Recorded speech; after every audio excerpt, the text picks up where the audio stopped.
Episodio número 3081.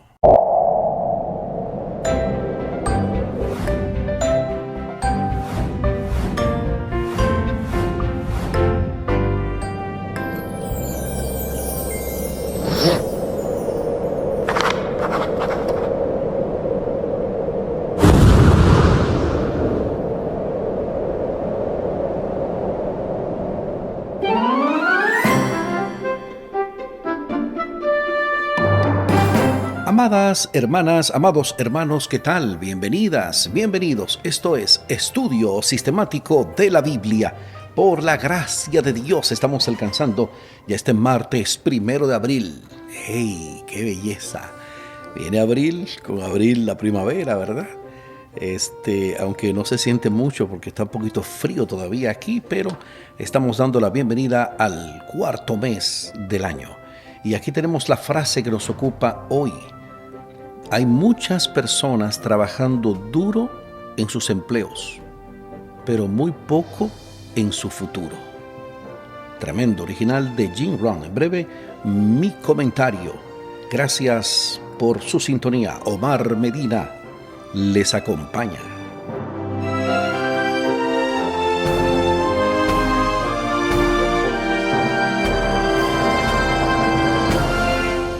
Sí, así es, definitivamente es una frase muy lapidaria, o sea, como para escribir en piedra, de que nunca se nos olvide. Muchas personas trabajando duro en sus empleos, pero muy poco en su futuro. Jim Rohn, súper recomendado, un escritor, orador motivacional estadounidense de formación cristiana, siempre mantenía como en sus audiencias el deseo de conocer más de Dios, de la Biblia y todo. Jim Rohn, 1930-2009.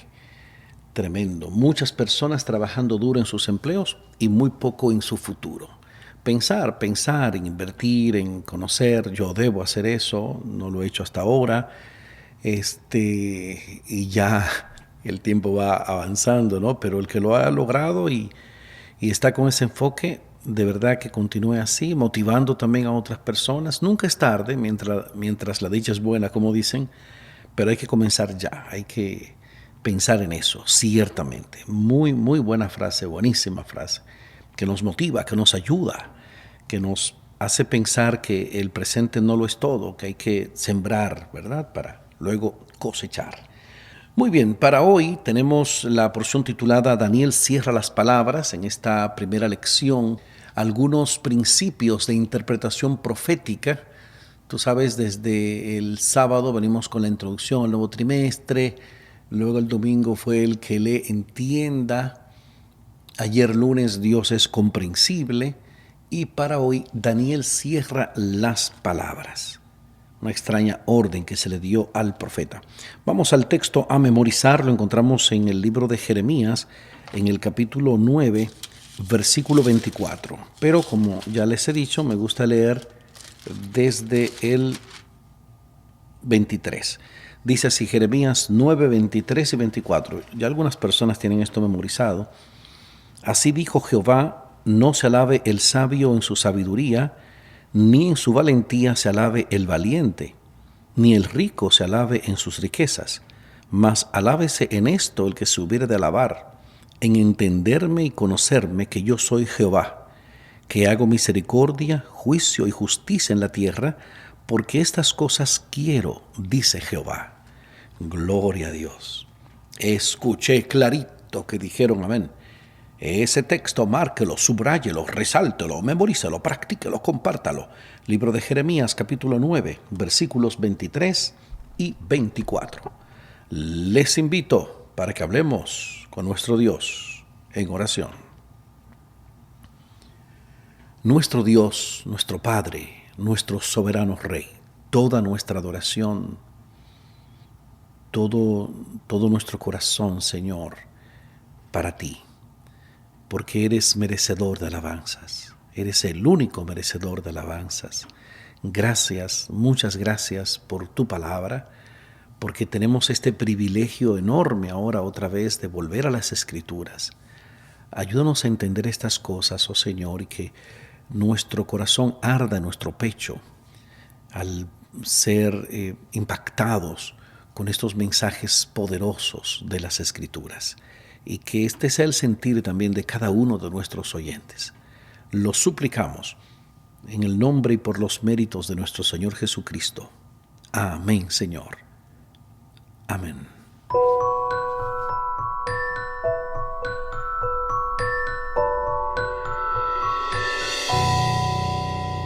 Muy bien, Daniel cierra las palabras. Daniel, cierra las palabras, es una orden.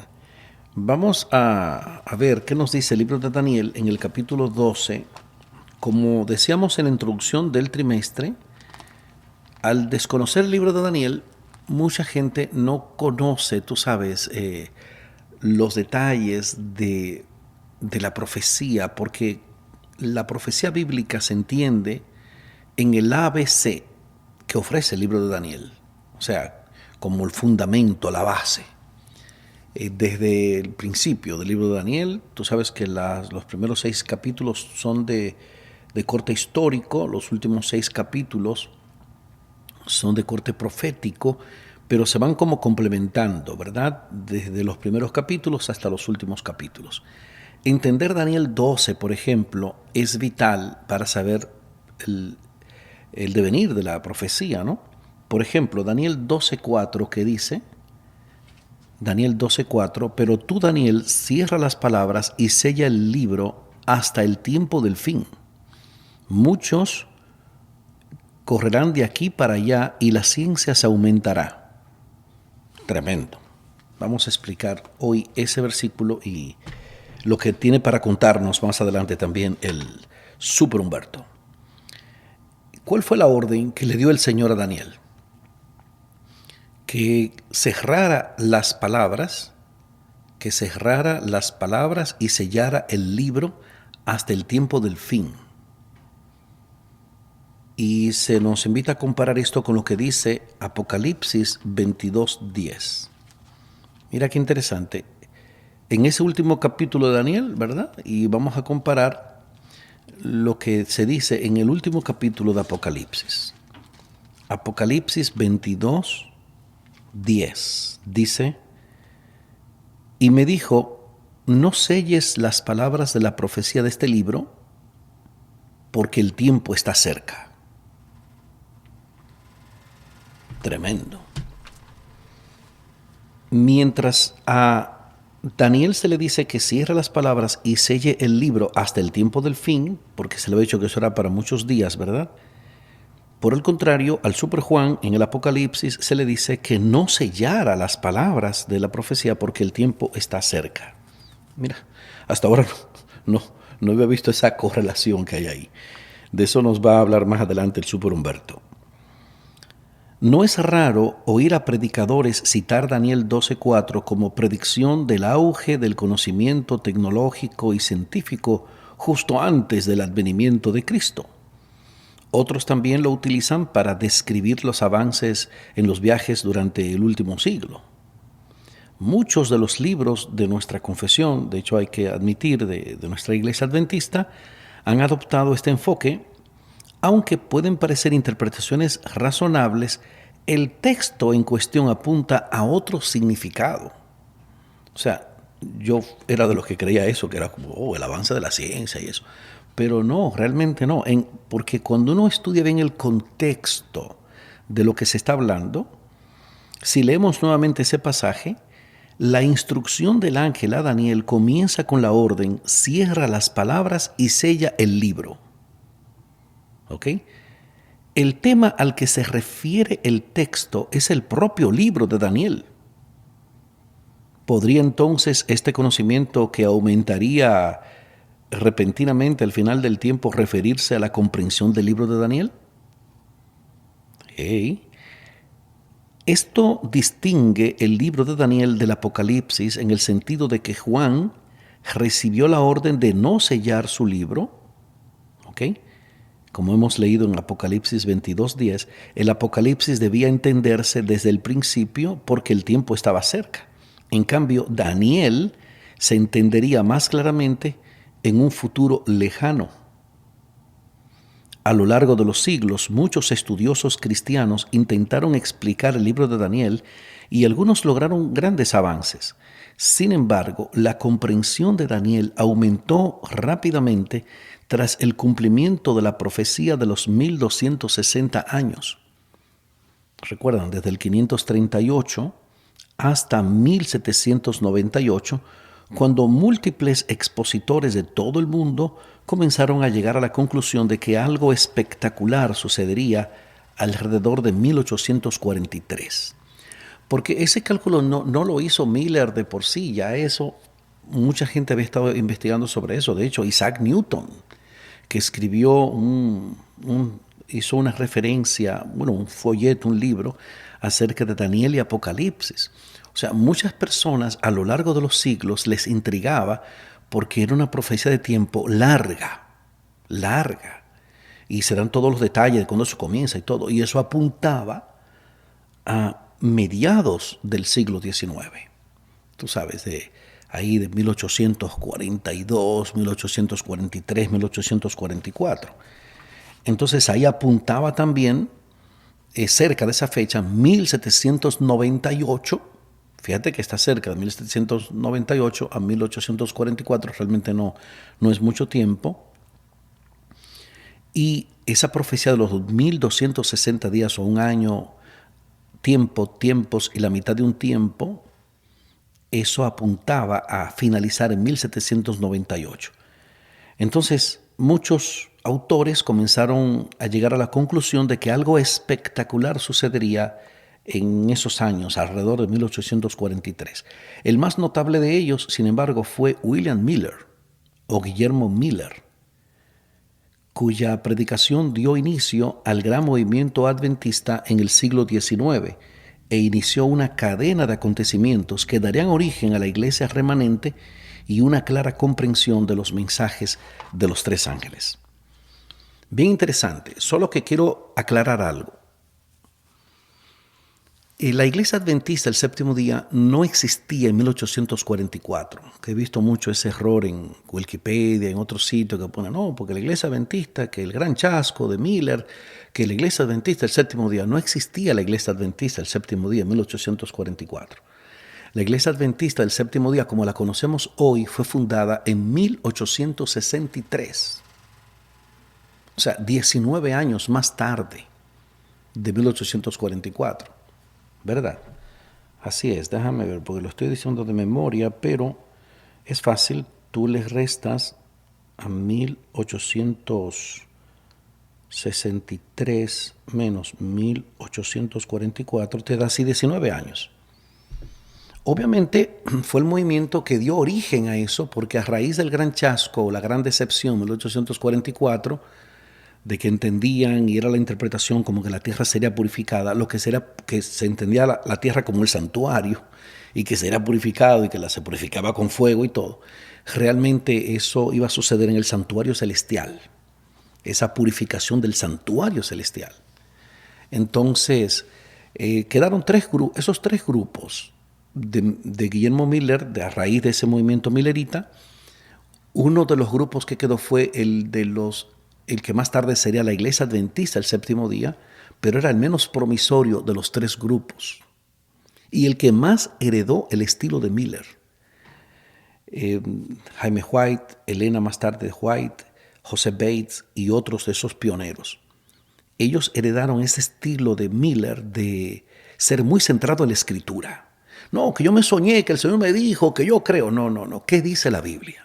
Miller era así, 2 por 2, 4, 4 más 2, 6, 6 más 2, 8, 8 más 8, 16. O sea, era un tipo súper cuadrado.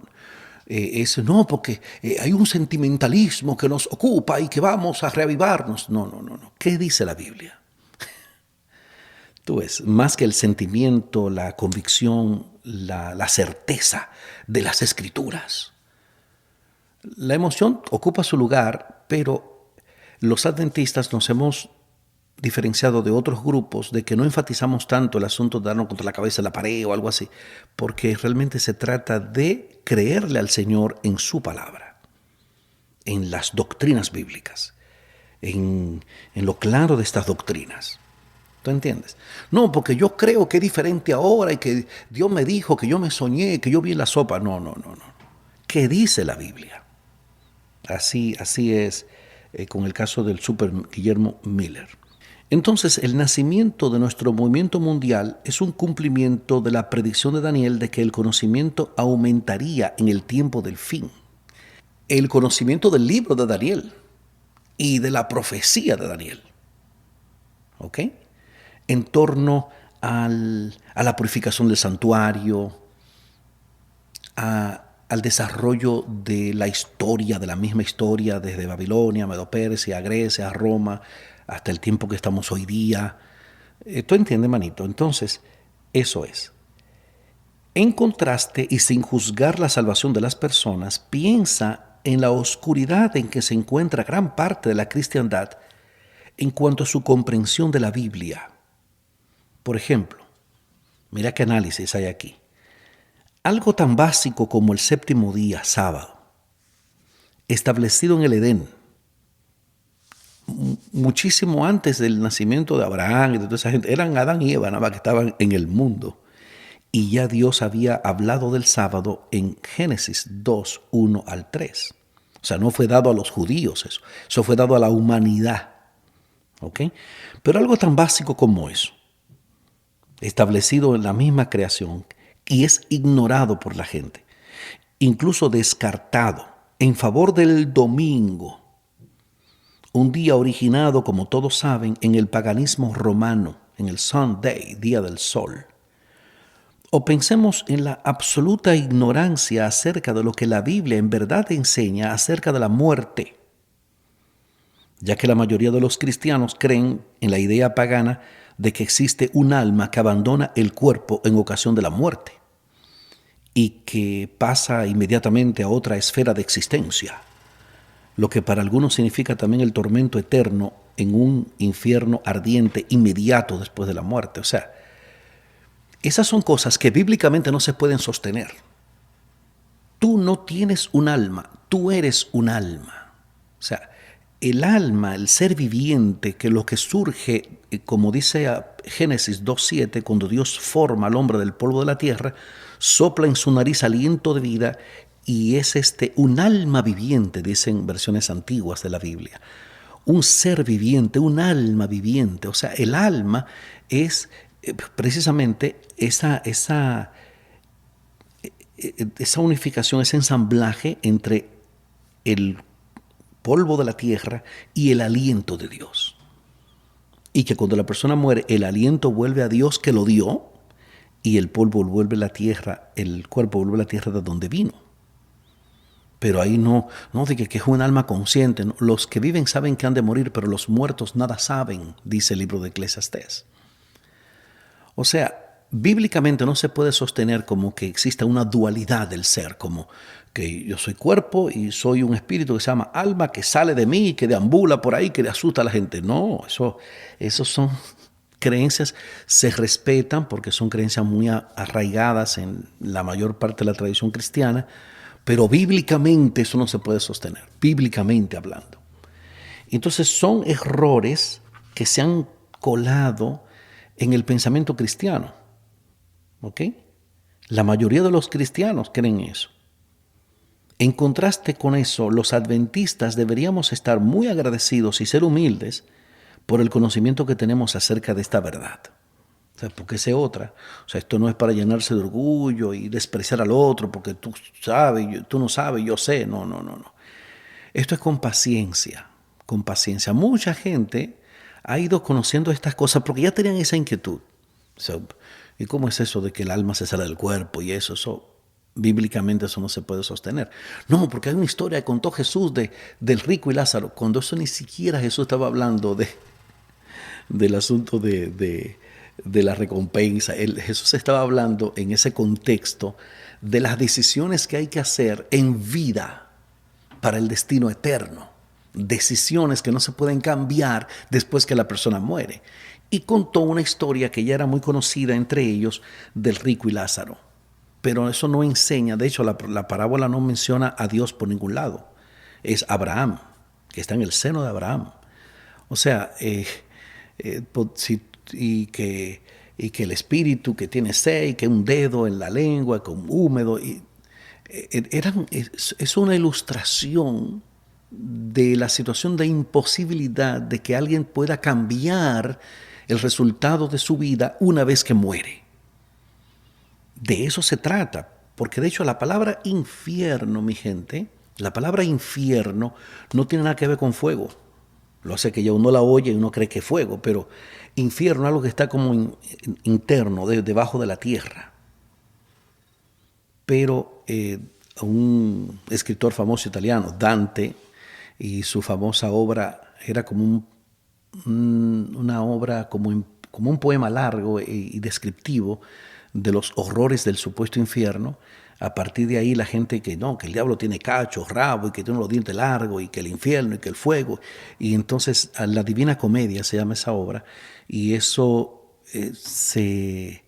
como que se transmitió, hizo un sistema de ósmosis, creo yo, y se transmitió al pensamiento cristiano de que hoy día sí, ese es el infierno y que te esperas si no te conviertes. O sea, hay que estudiar la Biblia, mi gente, hay que estudiar la Biblia. Pero bueno, vamos con el Super Humberto, porque voy a cerrar luego con una cita poderosa de esos dos errores capitales de la cristiandad, que es la creencia en la inmortalidad del alma y el asunto de la adoración de Dios en el día en que Dios no escogió, en el día domingo, cuando la Biblia enseña que es sábado.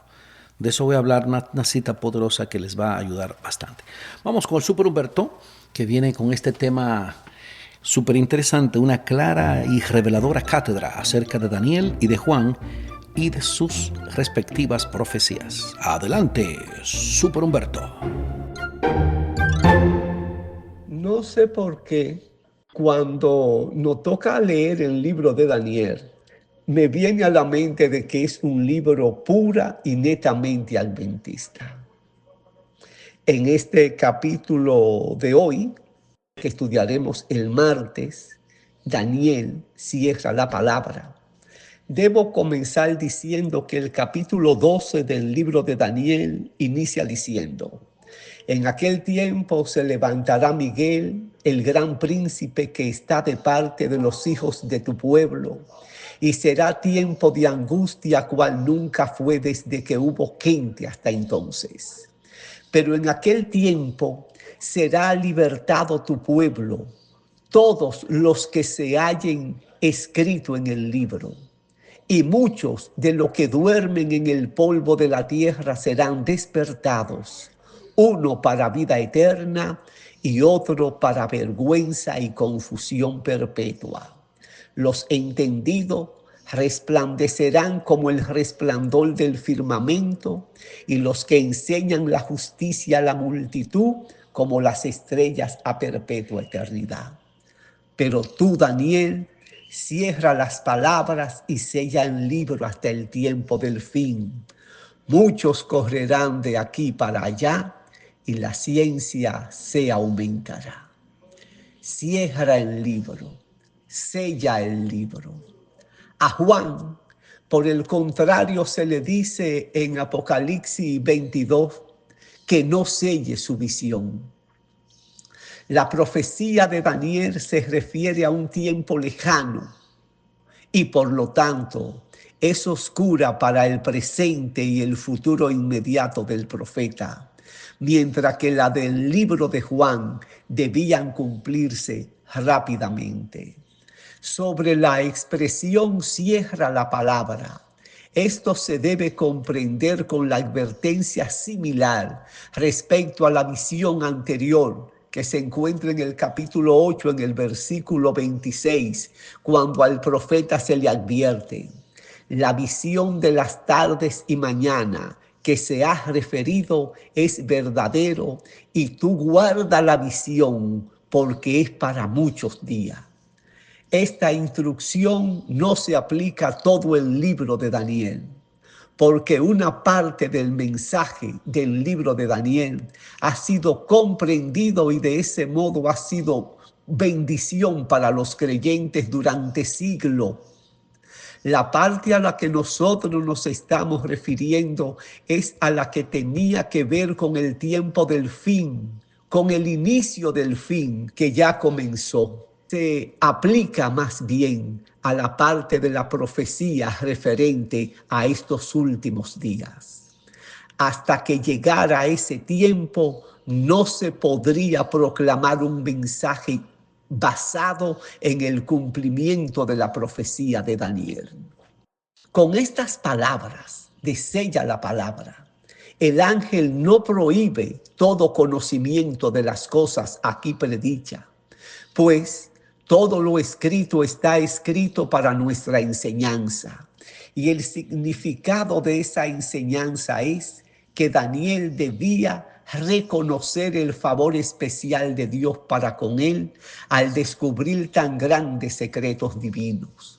Segundo, que le fueron confiadas para que viera la fuerza y el fruto de su humillación y ferviente oración. Tercero, que debía apoyar y guardar estas cosas para el sustento de los piadosos en sus futuras y profundas aflicciones.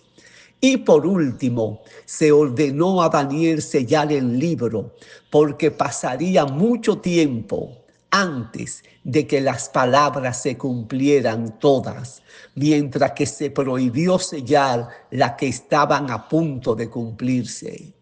Ya el libro de Daniel está abierto. Investiguemos sus profecías para que no nos durmamos como duermen los demás.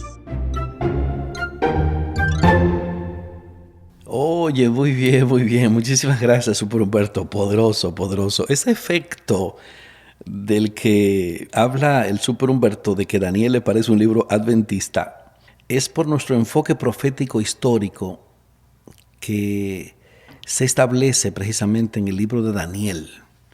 O sea, como el aspecto historicista de la profecía, porque es un matrimonio entre profecía e historia desde Babilonia, Medo-Persia, Grecia, Roma. O sea, pero muchas iglesias no hacen ese énfasis. Ese énfasis siempre lo ha hecho la iglesia adventista y no es propio de la iglesia adventista, porque Dios estaba en Daniel, tú sabes, en Daniel y en todo el devenir histórico del mundo. Tú ves.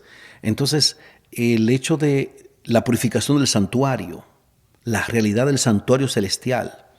Cuando tú entiendes Daniel, se te hace fácil entender Apocalipsis y entender la carta a los hebreos. Porque la carta a los hebreos es que habla de eso, del santuario que está en el cielo, no hecho de hombre, sino establecido por Dios. Entonces, lindo, lindo, de verdad. Cuando tú tienes toda esa combinación de cosas, tú dices, oh, esto tiene sentido. Y tú lo abrazas. Pero eso no se logra viendo series de Netflix, mi hermano, ni viendo La Rosa de Guadalupe, nada de eso. Eso es leyendo la Biblia y estudiando, conociendo, indagando. Y yo no soy pastor ni teólogo, pero tengo un conocimiento promedio del que puede tener cualquier hermano adventista que se proponga eso, o cualquier cristiano en general. Muy bien. Gracias, Super Humberto. Hoy esta cita. Merced a los dos errores capitales, o sea, a raíz de eso, de los dos errores capitales de la inmortalidad del alma y de la santidad del domingo, Satanás prenderá a la humanidad en sus redes. Mientras aquel forma parte del espiritismo, o sea, la creencia que el alma es inmortal, este crea un lazo de simpatía con Roma, que cree en eso, de que el alma es inmortal. Bueno, el primero, ¿verdad? La inmortalidad del alma. Mientras ese forma ese lazo con el espiritismo, la creencia de que el domingo es el día del Señor, crea un lazo de simpatía con Roma, que es que ha dicho eso desde el principio. Los protestantes de los Estados Unidos serán los primeros en tender las manos a través de un doble abismo al espiritismo y al poder romano. Bajo la influencia de esta triple alianza, ese país, o sea, esto que estamos hablando, marchará en las huellas de Roma pisoteando los derechos de conciencia. Y de ahí es que se convierta en la imagen de la bestia. Esto tiene una connotación muy poderosa, hermanos, de verdad. No soy sensacionalista ni alarmista, ni creo que mañana o pasado mañana y que ahora y que después, porque yo con el futuro no juego. O sea, Dios nos dio órdenes estrictas de que nosotros no inventáramos con el futuro. Podemos conocer los hechos proféticos, las señales de los tiempos, eso es una cosa. Pero estar inventando, especulando, creyendo todo tipo de ideas especulativas, teoría de conspiración, eso es otra cosa. ¿Ok? Pero sí tenemos que estar alertas, vigilando nuestra vida, nuestras decisiones, cómo esto nos podría afectar nuestra adoración a Dios, la libertad de nuestra conciencia. O sea, hay que prestar atención a estas cosas, mi gente. De verdad que sí. Bueno, esto ha sido más extenso de lo habitual, pero creo que valió la pena cada minuto invertido en esto. ¿Qué te parece? Espero que te parezca bien, porque aquí el tiempo se acabó.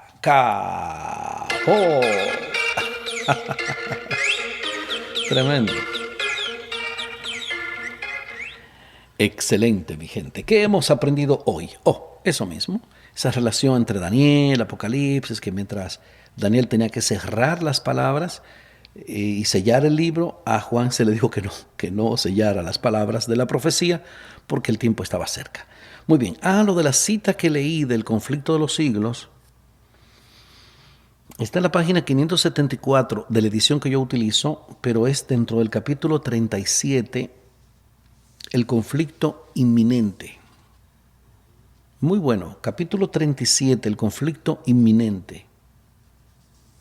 Conflicto inminente, capítulo 37, conflicto de los siglos. También les recomiendo, si gustan y quieren dejar un poquito Netflix y las redes, para que, me ha cogido con eso, para que se den su vueltita por lo que dice el capítulo 26 del conflicto de los siglos. Sí, los Estados Unidos en la profecía. Los Estados Unidos en la profecía, capítulo 26 del libro El conflicto de los siglos. Les invito para que hablemos con nuestro Dios en oración. Nuestro Dios, nuestro Padre, Señor, adoramos, glorificamos tu nombre. Estamos muy agradecidos a ti por esta bendición de estudiar tu palabra, Señor. Qué bien nos sentimos al conocer estas cosas. Ayúdanos a no solo retener esto en nuestra memoria, más compartirla con los demás y vivir a la altura de lo que tú esperas de nosotros en un tiempo de tanta trascendencia como este. Gracias, oh Señor, por tus bondades y asístanos siempre con tu presencia en el estudio de las Escrituras. Lo suplicamos en el nombre glorioso de nuestro Señor Jesucristo. Amén, Señor. Amén.